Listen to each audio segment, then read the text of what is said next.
ونشهد أن لا إله إلا الله وحده لا شريك له لا ضد له ولا ند له ولا مثل له ونشهد أن سيدنا وسندنا وحبيبنا وحبيب ربنا وطبيبنا وطبيب قلوبنا ومولانا محمدا عبده ورسوله صلى الله تعالى عليه وعلى آله وأصحابه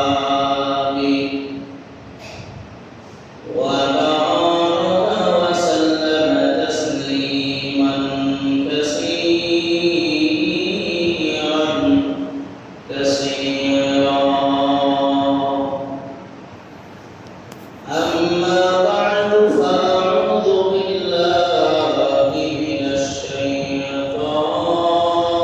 الشيطان الرجيم بسم الله الرحمن الرحيم لن ينال الله لحومها ولا دماؤها ولكن يناله التقوى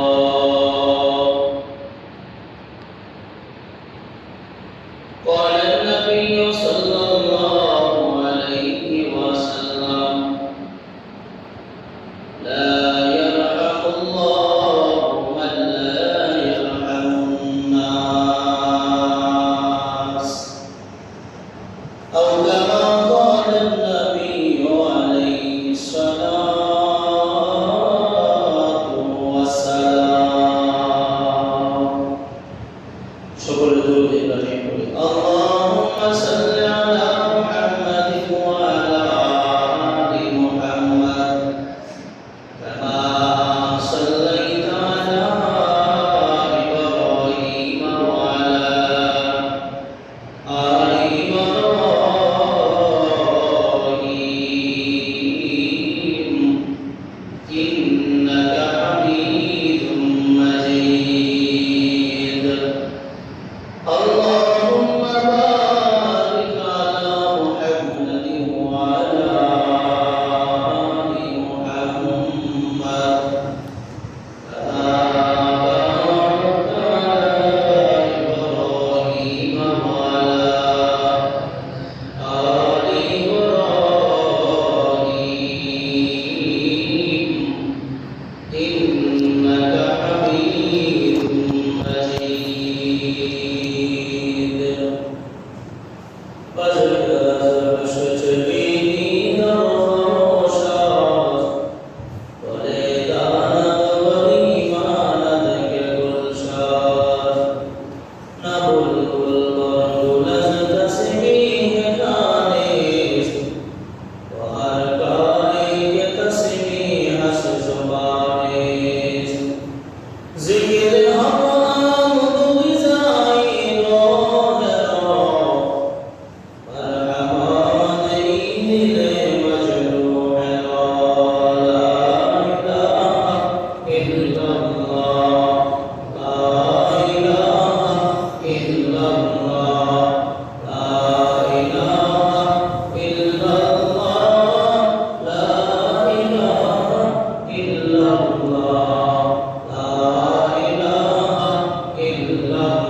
ইল্লাল্লাহ লা ইলাহা ইল্লাল্লাহ লা ইলাহা ইল্লাল্লাহ মুহাম্মাদুর রাসূলুল্লাহ সাল্লাল্লাহু আলাইহি ওয়াসাল্লাম। আল্লাহ তাআলার দরবারে অসংখ্য শুকর যে উনি আমাদেরকে অসংখ্য লোকদের থেকে যাচাই বাছাই করে মহান রব্বুল আলামিন পৃথিবীর সর্বশ্রেষ্ঠ জায়গা আল্লাহ রব্বুল আলামিনের ঘর, সেই ঘরে আসা বসা, কোরআন হাদিসের কিছু আলোচনা করার এবং শোনা, মহান রব্বুল আলামিনের কুদরতি কদমের পায়খানা সাজদা দেওয়ার তৌফিক যিনি দান করলেন, সেই মুনিবের দরবারে শুকর একবার শুকর আদায় করে বলি আলহামদুলিল্লাহ। আল্লাহ রাব্বুল আলামিন আমাদেরকে ভালোবেসে পছন্দ করে মহব্বত করে কবুল ও মঞ্জুর করে রবের ঘরে আসা পবিত্র জিলকদ মাস,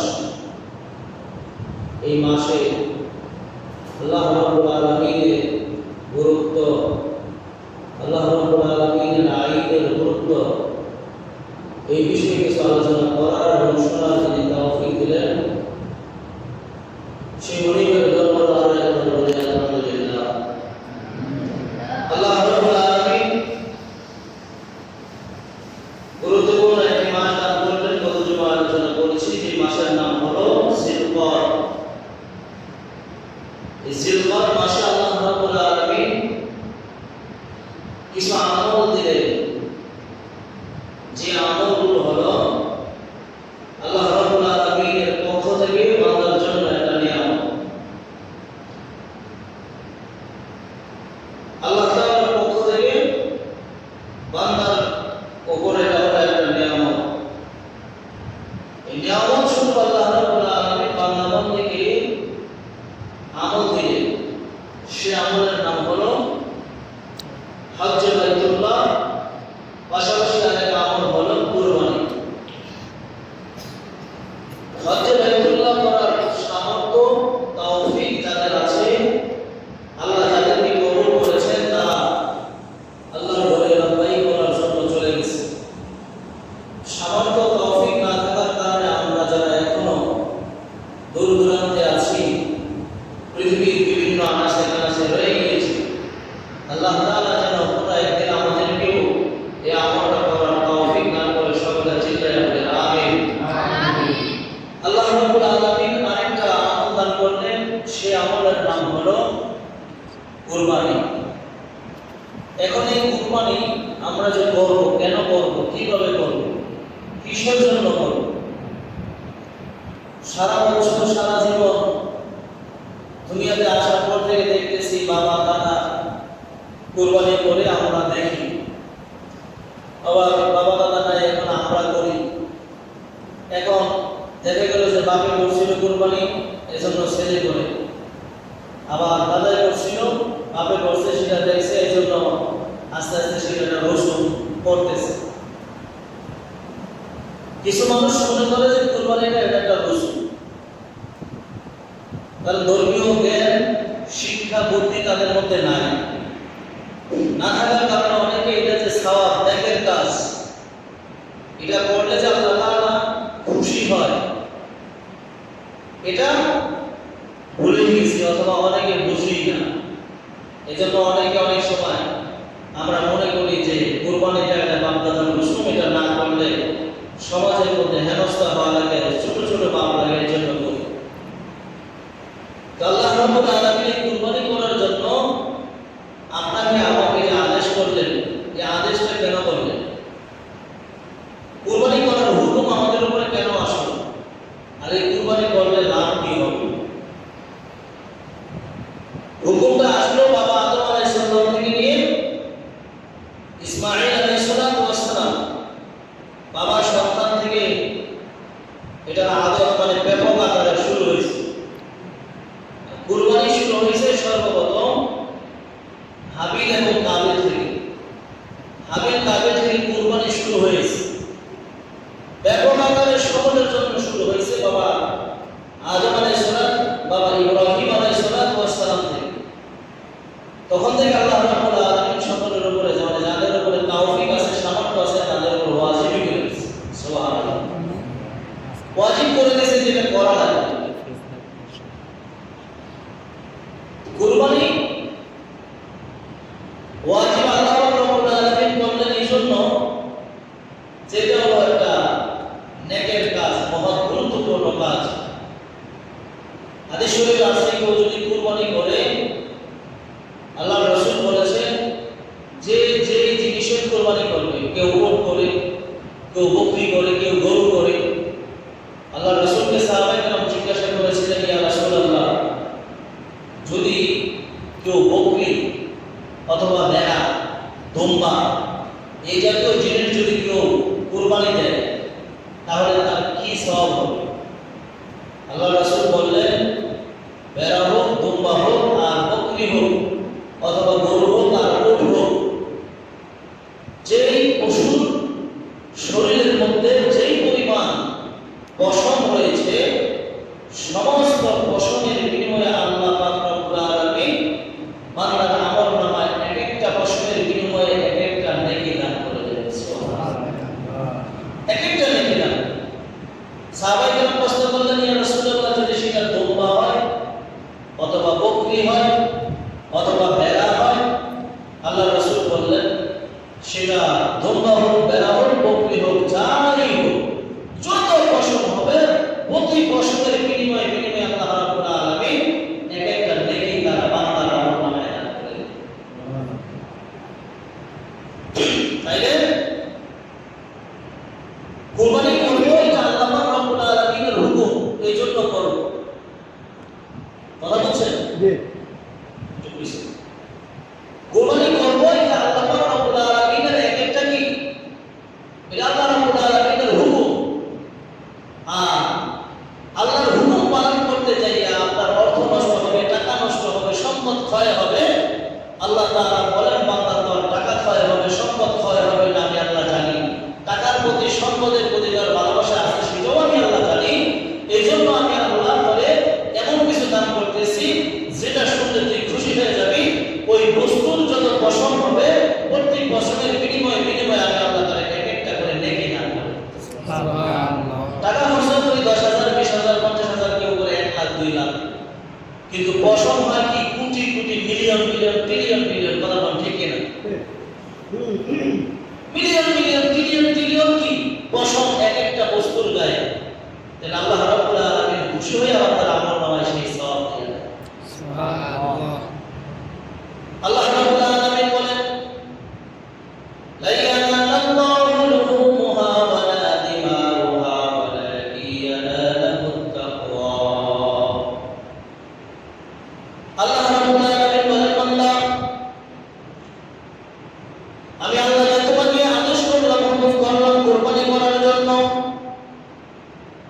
তুমি মনে করতে পারো আমি আল্লাহ রাব্বুল আলামিন তোমার জবাইকৃত বস্তুর, তোমার কুরবানির পশুর গোশত, রক্ত, হাড্ডি, চামড়া, এইগুলা হয়তো আমি আল্লাহ গ্রহণ করি, আমি আল্লাহ নেই। কিন্তু আল্লাহ তাআলা বলেন, তোমার জবাইকৃত বস্তুর কোনো কিছুই আমি আল্লাহ আস্বাদন করি না, শুধুমাত্র আস্বাদন করি আমি আল্লাহ তোমার দিলের নেক তামান্না। সুবহানাল্লাহ, দিলের নেক মাকসাদ আর তামান্নাটাই হলো আমি আল্লাহর একমাত্র কি উদ্দেশ্য। তোমার দিল কেমন, তোমার মাকসাদ কেমন, তোমার উদ্দেশ্য কি, সেটাই আমি আল্লাহর দেখার উদ্দেশ্য। আমি আল্লাহ রাব্বুল আলামিন তোমার জবাইকৃত বস্তুর গোশত, রক্ত, মাংস, হাড্ডি কোনো কিছুই আমি আল্লাহ গ্রহণ করি না, নেই না, চাই না। তবে আমি আল্লাহ শুধু একটা জিনিস চাই, সেটা হলো তুমি কেন কুরবানি করো, সেটা আমি আল্লাহ দেখতে চাই। পৃথিবীর কোনো মানুষ জানে না আপনি কি জন্য কুরবানি করলেন। পৃথিবীর কোনো মানুষ বলতে পারবে না আপনি কেন কুরবানি করলেন। দিলের খবর কোনো মানুষ জানে না, দিলের খবর জানেন একমাত্র আল্লাহ। এই জন্য আল্লাহকে, বান্দা, তোর দিলের মধ্যে, তোর মনের মধ্যে কি মাকসাদ, পৃথিবীর কোনো মানুষ না জানলেও, তোর সন্তান না জানলেও, তোর বিবি না জানলেও,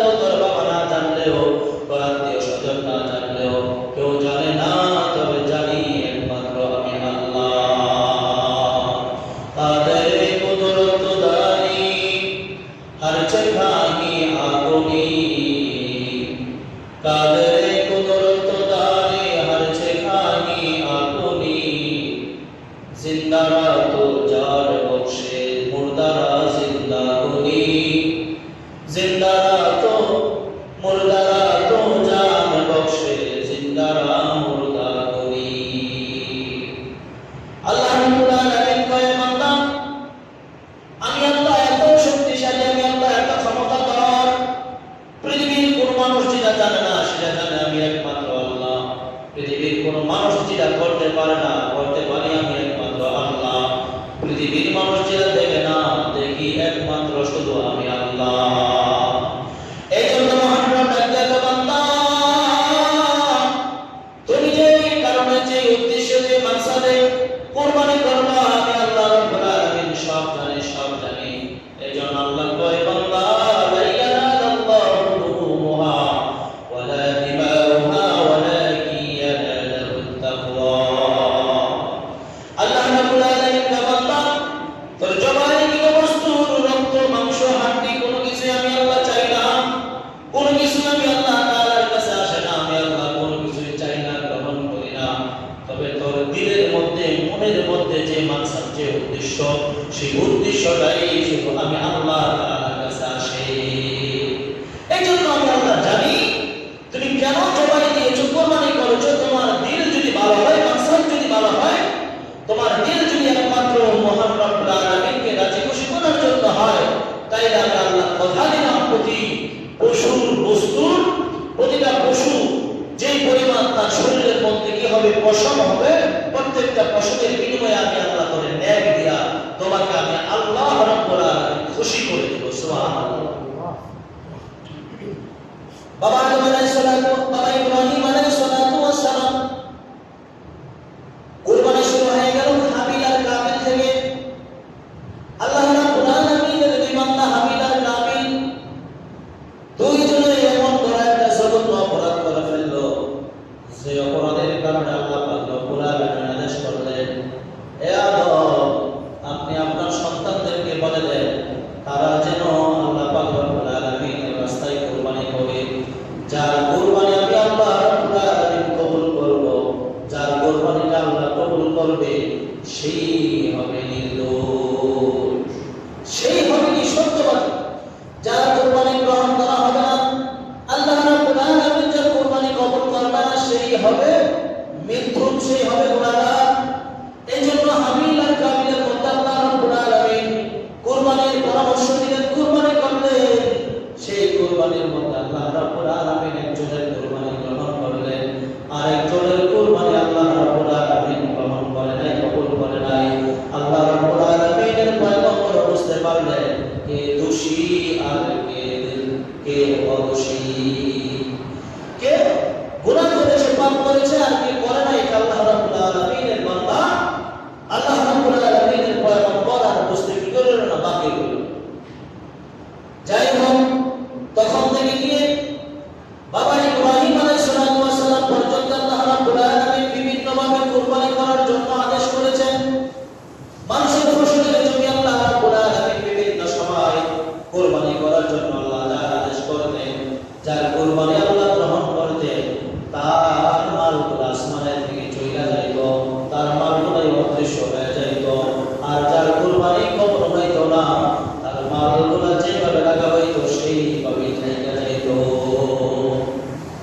যখন ইব্রাহিম আলাইহিস সালামকে আল্লাহ রাব্বুল আলামিন ইব্রাহিম পয়গম্বরকে আল্লাহ তাআলা বিভিন্নভাবে পরীক্ষা করলেন আল্লাহর খলিল আল্লাহর দোস্ত এভাবে হয় নাই আল্লাহর বন্ধু এভাবে হয় নাই আল্লাহ পাক রব্বুল আলামিন তার বন্ধুকে তার দোস্তকে তার খলিলকে এতভাবে পরীক্ষা নিরীক্ষা করলেন তার জীবনটা গড়েই আল্লাহ তাআলা পরীক্ষার মধ্যে তারে ফলায় রাখলেন আল্লাহ পাক রব্বুল আলামিনের নবী ইব্রাহিম আলাইহিস সালামকে আল্লাহ তাআলা নমরুদের আগুনের মধ্যে নিক্ষেপ করে আল্লাহ পরীক্ষা নিলেন আল্লাহ রাব্বুল আলামিন এমন ভাবে বিভিন্ন গোলাপ কৌশলে হযরত ইব্রাহিম আলাইহিস সালাম আল্লাহ পরীক্ষা নিলেন বিবি দিয়েও আল্লাহ তাআলা পরীক্ষা করলেন বিবি দিয়েও আল্লাহ তাআলা ইব্রাহিম পয়গম্বরকে পরীক্ষা করলেন আল্লাহর পয়গম্বর ইব্রাহিম আলাইহিস সালাম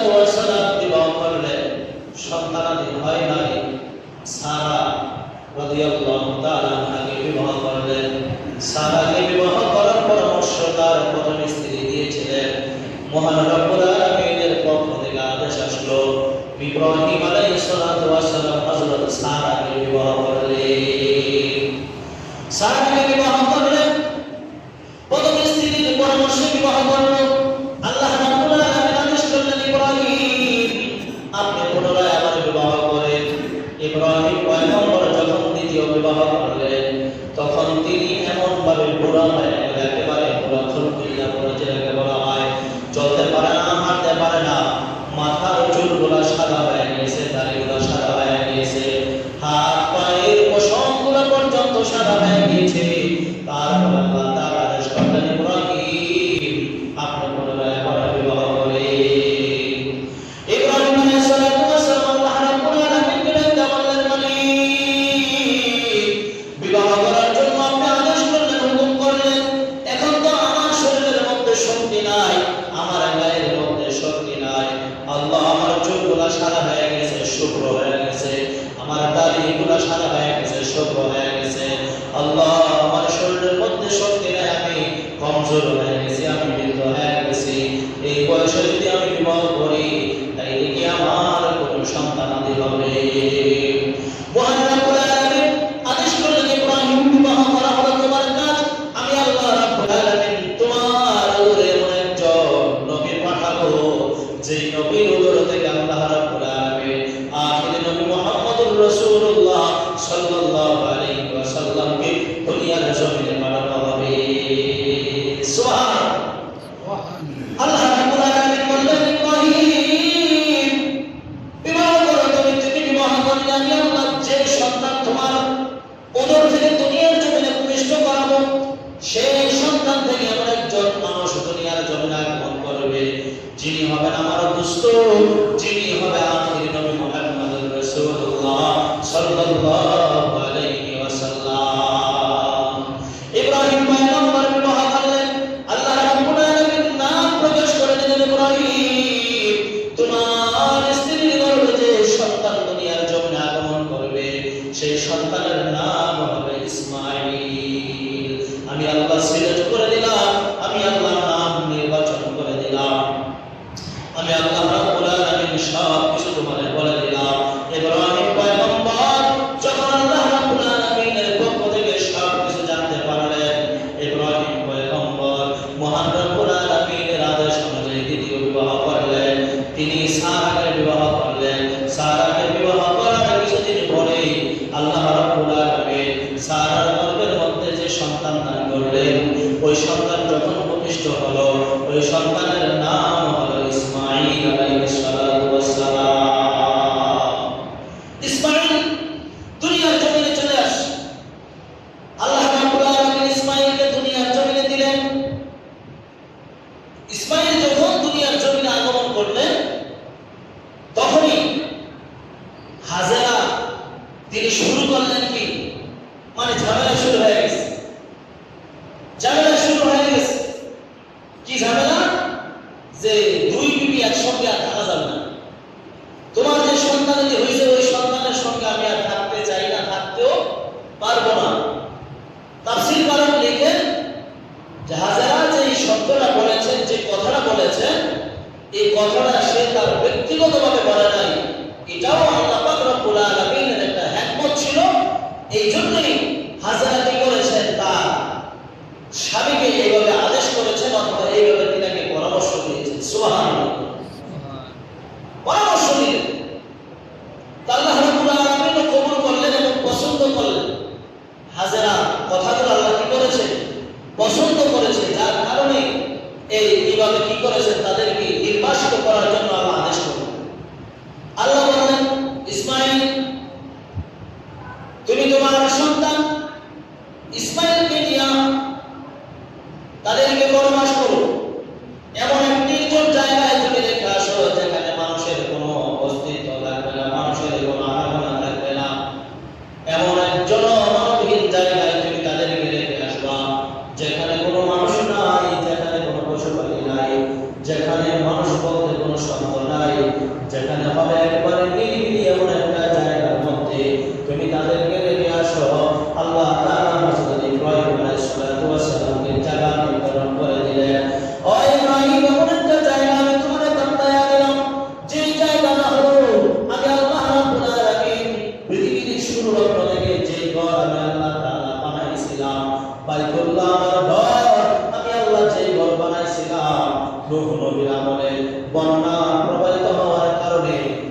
বন্যা হওয়ার কারণে বন্যার পানি আর মাটিতে আমার ঘর একটা জায়গার মধ্যে জায়গা ডুবে গিয়েছে। এমন একটা জায়গার মধ্যে আমার ঘরটা অবস্থিত আছে, যেখানের মাটির দ্বারা আমার ঘরটা পরিপূর্ণ নিচে পড়ে আছে। বাইতুল্লাহ আল্লাহ রাব্বুল আলামিন যেখানে বানাইলেন, এটা কত সপ্তাহে পড়েছি পৃথিবী শুরু লগ্ন থেকে। আল্লাহ রাব্বুল আলামিন সর্বপ্রথম যে ঘর বানাইলেন সেই ঘরের নাম হলো বাইতুল্লাহ। এই বাইতুল্লাহ পানির নিচে যাওয়ার কারণে মাটি দিয়া আবার সেটা পরিপূর্ণভাবে তলায় গিয়েছিল। এমন একটা সময় এটার নিচে চলে গিয়েছিল, যে সময়টার নাম ছিল নূহ নবীর প্লাবন বন্যা। ওই প্লাবনের বন্যার পানিতে আর মাটিতে আল্লাহ পাক রব্বুল আলামিনের ঘরটা পর্যন্ত মাটির নিচে চাপা পড়ে গিয়েছিল। মাটির নিচে চাপা পড়ার কারণে সেই ঘরের কোনো অস্তিত্ব নাই, ঘর আর কেউ চিনে না, জানে না আল্লাহর ইবাদত করবে মানুষ সেটা জানে না।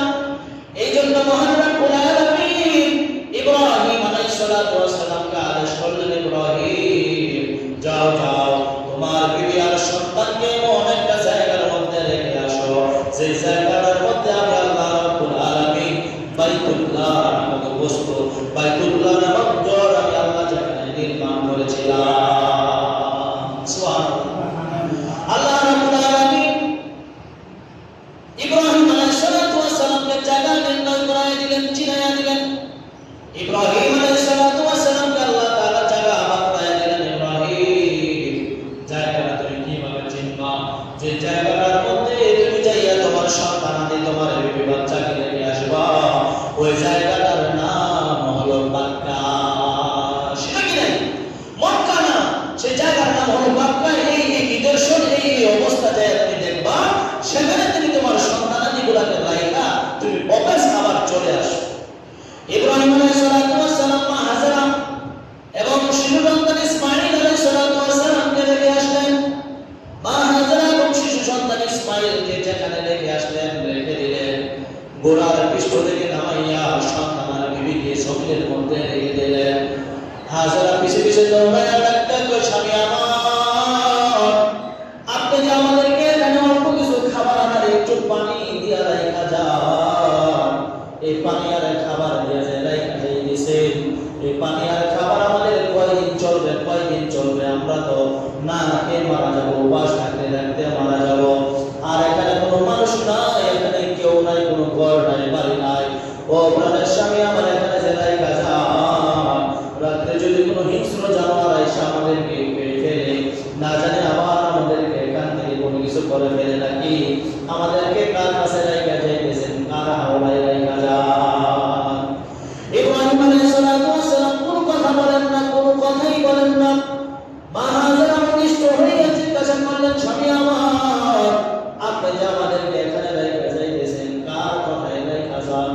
ইব্রাহিম পয়গম্বর ডাকতে কয়, আমি যে রাইখা যাইতেছি তোমাদেরকে এখানে, আমার কোনো রাখার এখতিয়ার নাই। এখানে রাইখা যাওয়ার মতো মন মানসিকতা আমারও ছিল না, কারণ আমি বৃদ্ধকালে আমার একটা সন্তান হয়েছে, সন্তানটার উপরে আমার বড় ভালোবাসা ছিল, সন্তানের উপরে আমার বড় মহব্বত ছিল। আমার বয়স 80 থেকে 82 হয়ে গেল, তারপর আমার কোনো সন্তান আদি হয় নাই। আল্লাহ রাব্বুল আলামিনের কাছ থেকে চাইয়া আমি একটা সন্তান আনলাম। ওই সন্তানটা হওয়ার পরে তাদেরকে বনবাস দেয়া যাইতেছে। এটা আমার এখতিয়ারে নয়, এটা আমার ইচ্ছায় নয়, এটা একমাত্র মহান রব্বুল আলামিনের ইশারায় আমি তোমাদেরকে এখানে রাইখা যাই। মহান রব্বুল আলামিনের ইশারায় আমি তোমাদেরকে এখানে রাখলাম। মা হাজরা আমার মুখের আর কোনো কথাই বললেন না, কোনো শব্দ করলেন না। তিনি যখন বুঝতে পারলেন আল্লাহ রাব্বুল আলামিনের পরীক্ষা, আল্লাহ রাব্বুল আলামিনের পরীক্ষা বুঝার সঙ্গে সঙ্গে তিনি আর কোনো প্রশ্ন করলেন না। ইব্রাহিম পয়গম্বর চলে আসলেন। লম্বা সময় ইব্রাহিম আলাইহিস সালাতু ওয়াস সালাম সুদূর সিরিয়া থেকে ঘোড়া দৌড়াইয়া বর্তমান যে মক্কা নগরীতে আয়েশা তিনি সন্তানাদি রেখা আবার রওনা করলেন। লম্বা চড়া টাইম পিছনের দিকে যাওয়ার পর ইব্রাহিম আলাইহিস সালাতু ওয়াস সালাম অনেক সময় পরে দেখলেন পিছনে আর কাউকে দেখা যায় না, পিছনে আর কোনো মানুষ দেখা যায় না, পিছনে আর কোনো সন্তান আদি দেখা যায় না, বিবি বাচ্চাকেও দেখা যায় না। সেখানে তিনি আল্লাহ রাব্বুল আলামিনের কাছে যেখানে হাত উঠাইয়া দোয়া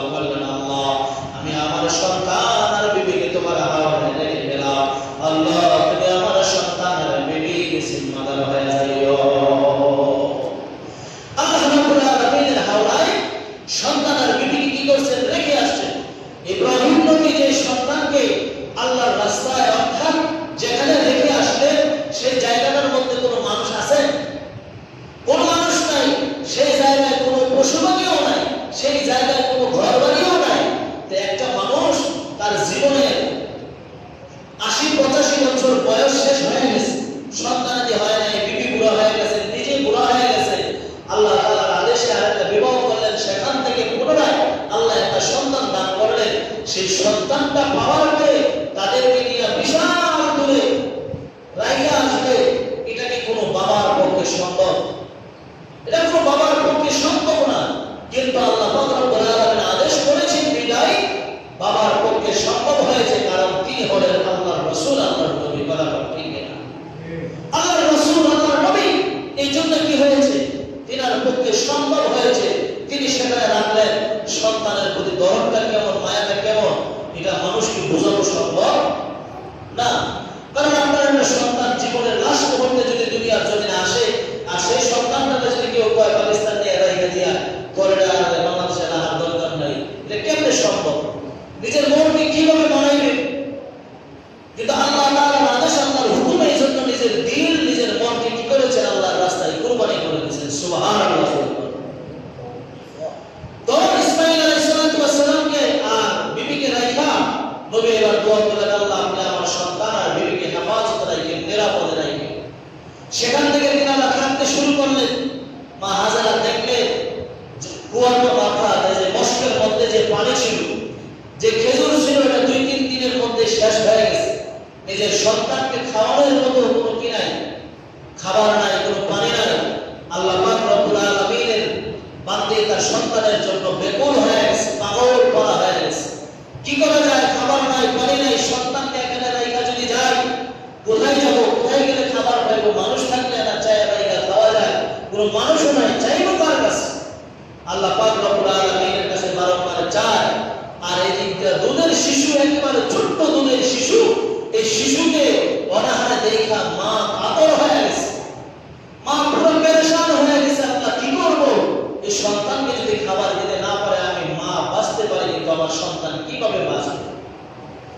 এজন্যই তো আল্লাহ পাক রব্বুল আলামিন মা আর বাবার অন্তরে, কলিজার মধ্যে সন্তানের প্রতি এমন ভালোবাসা দান করেছে, সন্তান যতদিন পর্যন্ত মা বাবার চোখের আড়াল না হয়, ততদিন পর্যন্ত মা আর বাবা সেই সন্তানকে ভুলে রাখতে পারে না। সন্তান হারায় গেলেও মা বাবা সেই সন্তানকে যতদিন পর্যন্ত না পায় বেকুল হয়ে থাকে। এখন দুধের শিশু খাবার দিকে কোথায় থেকে? খাবার নাই, মার তো খাবার নাই, তো স্তনে দুধ আসবে কোথায় থেকে? সন্তান কোথায় থেকে খাইবে? খাবার নাই, সন্তানও খাইতে পারে না, মাও খাইতে পারে না। কিন্তু মা হাজারা দেখলেন যে দুধের সন্তানটা অনাহারের কারণে সে একেবারে কান্নাকাটি করতেছে, আর অস্থির হয়ে গেছে, ছটফট হয়ে গেছে। মা হাজারা চিন্তা করলেন কি করা যায়। তিনি যখন মরুভূমির দিকে তাকায় দেখেন, একবার যখন এই দিকে তাকায়, দেখে যে মরুভূমির বালিগুলো ঝিলমিল ঝিলমিল করে পানির মতো চিকচিক করতেছে। একবার তিনি একদিকে দৌড়ায়, আবার দেখে ওইখানে গেলে পানি নাই, আবার অন্যদিকে যখন তাকায় দেখে এইদিকে কি আবার পানির মতো ঝিলমিল ঝিলমিল করতেছে। আবার তিনি কি করে এইদিকে দৌড়ায়, দৌড়াইতে সাফা মারওয়া পাহাড়ের দিকে, একবার সাফার দিকে একটা দৌড় দেয়, মনে হয় যে সেখানে পানি আছে। আবার মারওয়া পাহাড়ের দিকে একটা দৌড় দেয়, মনে হয় সেখানে পানি আছে। মা এমন পানির জন্য, সন্তানকে বাঁচানোর জন্য সাফা আর মারওয়া পাহাড়ের মধ্যে এমন ভাবে লাফ দিয়েছে, দৌড়াদৌড়ি করেছে।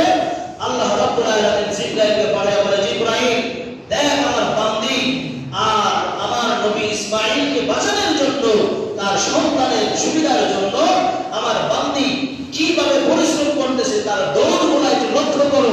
আমি আল্লাহ তোমাকে সাক্ষী রাখলাম, আমি আল্লাহ তার দৌড়টাকে এমন ভাবে কবুল করেছি, তামাম পৃথিবীর মধ্যে কিয়ামত পর্যন্ত যত মানুষ আমি আল্লাহ দুনিয়াতে পাঠাইবো, সমস্ত মানুষের উপরে আমি আল্লাহ, যারা হজ করতে যাবে সমস্ত হাজিদের জন্য আমি আল্লাহ এই 7টা দৌড়কে ফরজ করে দিলাম। সুবহানাল্লাহ, ওয়াজিব করে দিলাম। যদি সে এই দৌড়ানিটা না দেয়, কেউ যদি এই দৌড়টা না দেয়, তাহলে আমি আল্লাহ তার হজই কবুল করব।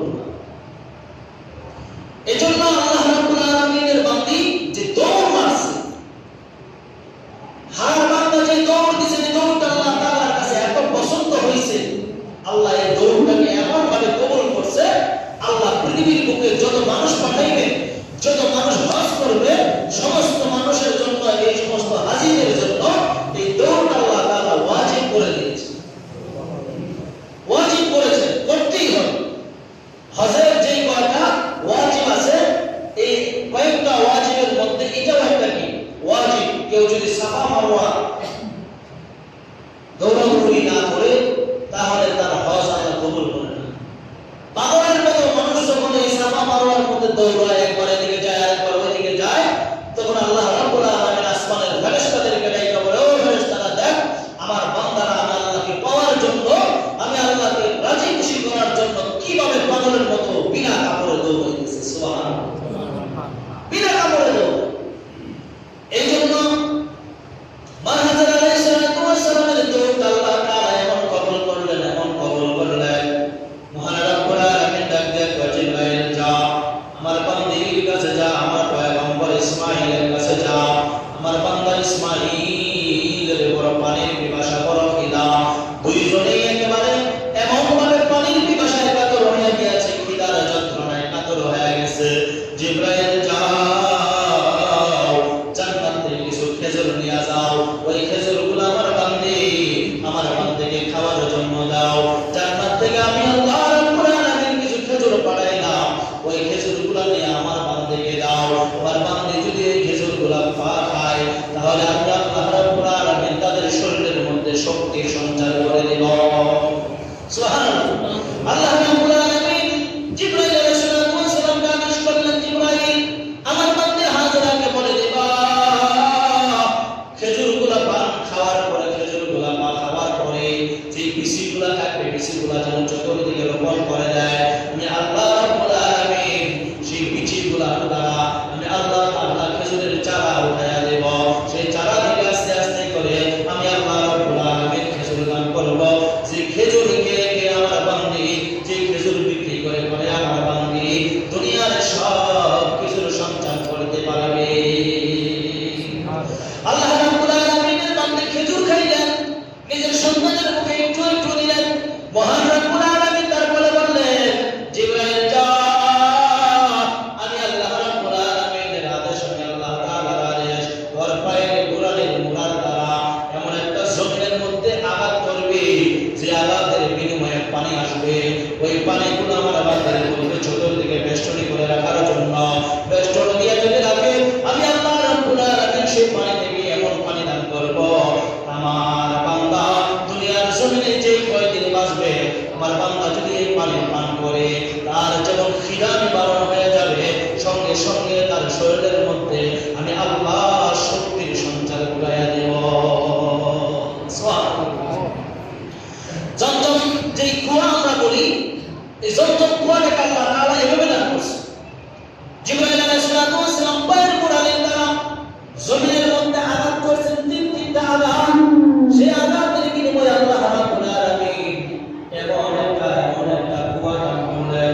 আল্লাহ তাআলা এমন কুয়া দিলেন, এমন পানির সঞ্চার শুরু হয়ে গেল, পানি প্রবাহিত হইতে শুরু হয়ে গেল, পানি প্রবাহিত শুরু হয়ে গেল, পানি প্রবাহিত হয়ে শুরু গেল। পানিগুলোকে এমন সুন্দর করে বেষ্টনী দিয়া চতুর্দিকের পানিগুলোতে এমন সুন্দর করে বানাইলেন, সেটা আস্তে আস্তে পানি অনেক হয়ে গেছে। ইসমাঈল পয়গম্বরকে পানি খাওয়াইলেন, দিনের খিদা মেটা গেছে, পানির পিপাসা কাছে। মা হাজেরা সেই পানি পান করলেন। পানি পান করার কারণে আল্লাহ তাআলা তার খিদা নিবারণ করে দিলেন, তার পানির পিপাসা মিটাইয়া দিলেন। সেখান থেকে আল্লাহ রাব্বুল আলামিন এটাকে এমন জান্নাতের পানির নাম বর্ণনা করলেন, যে পানিটাকে আল্লাহ রাব্বুল আলামিন এমন ভাবে দান করলেন। আল্লাহ তাআলা বলেন, ও জিবরাইল, তামাম পৃথিবীর মধ্যে যত মানুষ দুনিয়ার জমিনে যাবে, সমস্ত মানুষ মিল্লা যদি সমস্ত মানুষ মিল্লা যদি জমজমের কুয়ার পানি পান করে, তারপর আমি আল্লাহ রাব্বুল আলামিন সেই কুয়ার পানি শেষ করা মানুষের পক্ষে সম্ভব নয়। এই জন্য আল্লাহ রাব্বুল আলামিন যেই দিন থেকে এই কুয়া দান করছে, সেদিন থেকে নিয়ে এখন পর্যন্ত যে মানুষ কোটি কোটি কোটি কোটি মিলিয়ন মিলিয়ন মানুষ যে এই পানি খাইতেছে, বিজ্ঞানীরা বলে যে এখন পর্যন্ত ওই কুয়ার পানি যেখানে ছিল সেখানেই আছে, কোনোদিন এক চিমটি কমেও নাই, কোনোদিন বাড়েও নাই। সুবহানাল্লাহ। কমেও নাই, বাড়েও নাই। এটা বিজ্ঞানীদের কি, বিজ্ঞানীদের গবেষণা করে এটা তারা বের করেছে। কিন্তু আল্লাহ তাআলা আগে বলেছেন, জিবরাইল এই পানি সারা পৃথিবীর মানুষ খাবে, কিন্তু পানি শেষ হবে না, কমবেও না, বাড়বেও না, যেখানে আছে সেখানেই থাকবে, কিয়ামত পর্যন্ত পর্যন্ত যত পান করবে কোনো অসুবিধা নেই, পানি এখানেই থাকবে, পানি কমবেও না বাড়বেও না। যাই হোক, বলতেছিলাম সেখান থেকে আল্লাহ রাব্বুল আলামিন সন্তান ইব্রাহিম আলাইহিস সালামের সন্তান আর বিবিকে আল্লাহ তাআলা হাউজের এই জমজমের পানি দান করলেন, খেজুর দান করলেন। সেখানে আস্তে আস্তে মানুষজন বসবাস করতে শুরু করলেন। কারণ মানুষজন দেখতে পারলো তারা যখন সিরিয়া থেকে ব্যবসা করে এই রাস্তা দিয়ে যখন যাওয়া শুরু করলো, মানুষ দেখলো এখানে একটা ঘর দেখা যায়, এখানে একটা ঝোপটা দেখা যায়, আবার এখানে পানি দেখা যায়, আবার এখানে খেজুরের গাছ দেখা যায়। এখন আস্তে আস্তে করে এখানে পাখি জন আসা যাওয়া করে তারা বুঝতে পারলো এখানে মানুষজন বসবাস করে, চলো সেখানে চলে যায় নিরাপদ আশ্রয়স্থল। সেখানে আইসা মানুষজন কর নিল, জায়গা জমি কর নিল। হাজরা আলাইহিস সালাতু ওয়াস সালামের কাছ থেকে কর নেওয়া শুরু করলো। মানুষের বসত বাড়ি সেখানে আস্তে আস্তে করে বৃদ্ধি পাইতে শুরু হয়ে গেল। আল্লাহ রাব্বুল আলামিন লম্বা সময়ের পরে ইব্রাহিম আলাইহিস সালামকে আদেশ করলেন, ইব্রাহিম যাও যাও, নিজের নির্বাসিত সন্তান নির্বাসিত সন্তানের বিবির খোঁজ খবর নাও। নিজের নির্বাসিত সন্তানের বিবির খোঁজ খবর একটু নেওয়ার দরকার। আল্লাহ রাব্বুল আলামিনের পরামর্শ অনুযায়ী ইব্রাহিম আলাইহিস সালাম এবার সন্তানের বিবির খোঁজে রওনা করলেন। আয়েশা দেখতেছেন এবার এখানে অনেক লোকজন দেখা যায়। একজনকে ডাক দিয়া বলে, তোমাদের এখানে কি ইসমাইল নামে কোনো লোক আছে নাকি?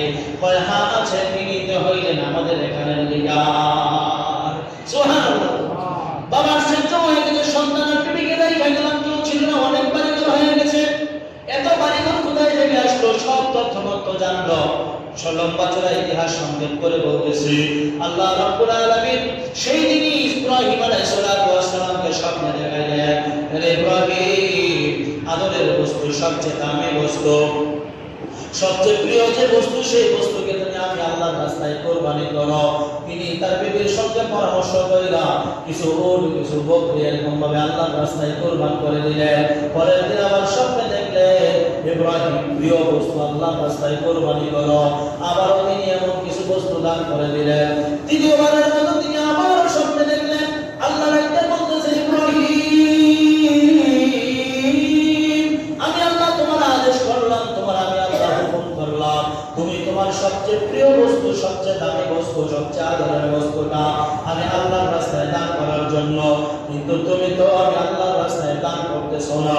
ইব্রাহিম পয়গম্বরের বুঝতে আর বাকি রইল না, তিনি ডাকতে আল্লাহ, বুঝতে পারি নাই, তবে এবার বুঝলাম আমার আদরের সবচেয়ে প্রিয় বস্তুর নাম হলো ইসমাইল, আমার শিশু সন্তান।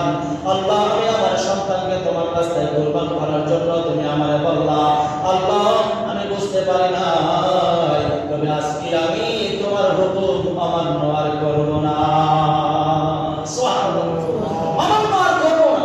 আল্লাহর হুকুম পালন করার জন্য ইব্রাহিম আলাইহিস সালাম শিশু সন্তান ইসমাইলকে ডাকতে হবে, বাবা শোনো, তুমি ভালো করে শোনো, আল্লাহর রাস্তায় তোমারে কুরবানি করা হবে, আল্লাহর রাস্তায় তোমারে কুরবানি করা হবে।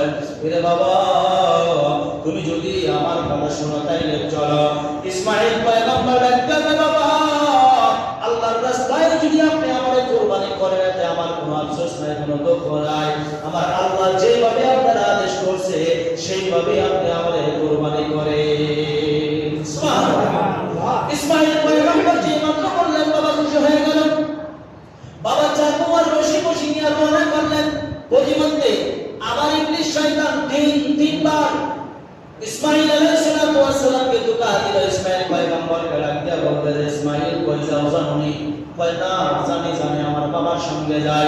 কয় তোমার বাবা নিয়ে তোমারে জবাই করে ফেলবে, হত্যা করে ফেলবে, তুমি না জানোনি? কয় যদি আমার বাবা আমারে হত্যা করে এতে তোমার সমস্যা কি? কয় বাবা তোমার এমন ভাবে তোমার উপরে নিষ্ঠুর হইয়া চাকু চালাইয়া দিবে, তুমি তোমার বাবার কাছে যাইও না, এখান থেকে বাইরে যাও, তুমি তোমার মার কাছে চলে যাও। ইসমাইল পয়গম্বর এবার বাবাকে ডাকতে বলতেছেন, বাবা আমারে এমন ইবলিস শয়তান মনে হয় ধোঁকা দেয়, আমারে মনে হয় এমন ধোঁকা দেয়। আবার ইব্রাহিম নবী ইসমাইলকে নিয়ে আবার যখন রওনা করে প্রতিমধ্যে আবার ধোঁকা দেয়। এমন ভাবে ইবলিস শয়তান আবারও ধোঁকা দিল। তিনবার ধোঁকা দেওয়ার পরে ইব্রাহিম আলাইহিস সালাম বলতেছেন, বাবা তাইলে তোমার কি কোনো অসুবিধা হবে নাকি?